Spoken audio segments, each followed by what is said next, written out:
In Bon Appetit, Your Majesty, we witness the relationship between the chef and the king slowly form.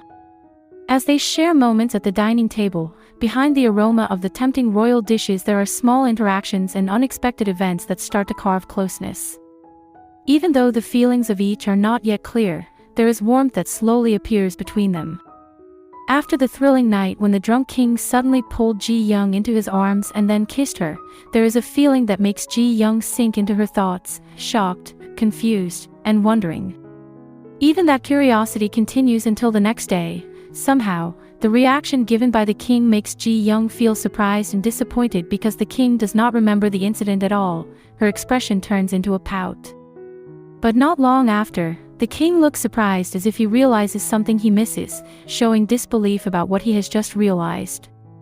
Meanwhile, an interesting yet funny moment appears when Jae moves his lips as if giving a kissing sign, which is then imitated by the king, raising curiosity about the possibilities that they are talking about a kiss between the king and Ji-young. The great quarrel between the king and concubine Mokju makes concubine Mokju of course not want the king's attention to go further away from her, which will shake her position because now the king's attention slowly shifts and Mokju's influence can be shaken by Ji-young. Therefore, Mokju tries again to win the king's heart. After the king's physical examination that day, concubine Mokju plans to prepare najitsang. Somehow, she seems to plan something when she says, "Today I do not let it slide." On the other hand, Ji-young confidently states that she will prepare her najitsang as she has planned. However, tension starts to appear between Ji-young and concubine Mokju, like when concubine Mokju visits the royal kitchen and seems deliberately to bump into the food beside her until it falls. The tension between them is clearly seen when Ji-young shows her annoyed face, while concubine Mokju smiles in satisfaction.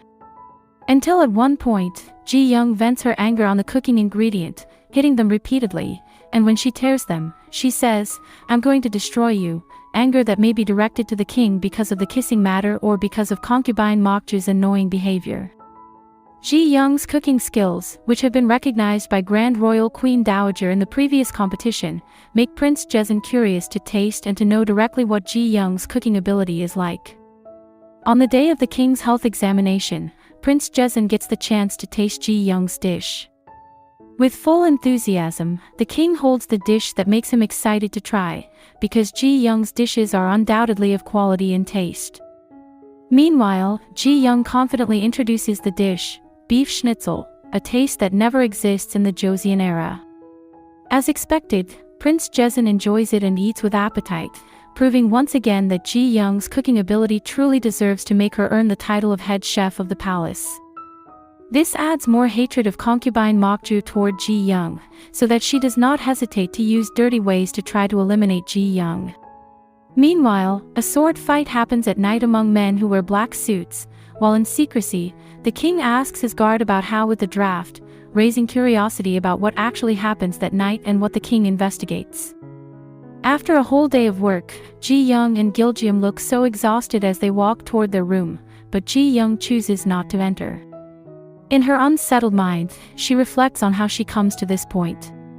She feels as if she just wins the loophole door yesterday, but now it seems like a past life. While gazing at the sky, she misses her father, wondering if he is doing well, yet she also worries that he does not have to endure hunger like the king. Suddenly, the king's face appears in the middle of Ji-young's worries after the long day of work, which makes her lose her way as she realizes it, panicking and calling it crazy before asking what she actually just sees. At one time there is news that an envoy comes to the palace, so the king tries to find out who the envoy is this time, and it turns out that the envoy brings 3 chefs, raising our curiosity about the purpose of the envoy's arrival at the palace.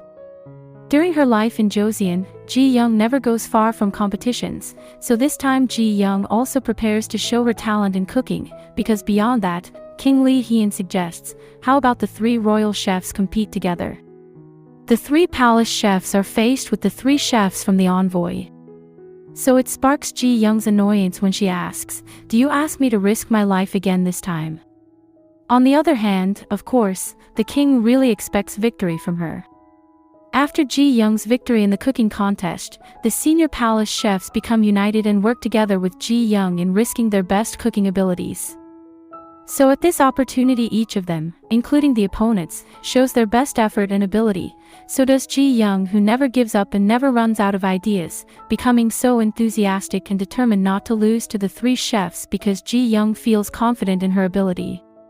So it is very anticipated how the chefs can work together with Ji Young to win the competition, how the result of the competition is, and how then chemistry blooms between Ji Young and the king, who slowly open their hearts, finding sincerity and comfort that can only be born from hearts that understand each other on many other occasions.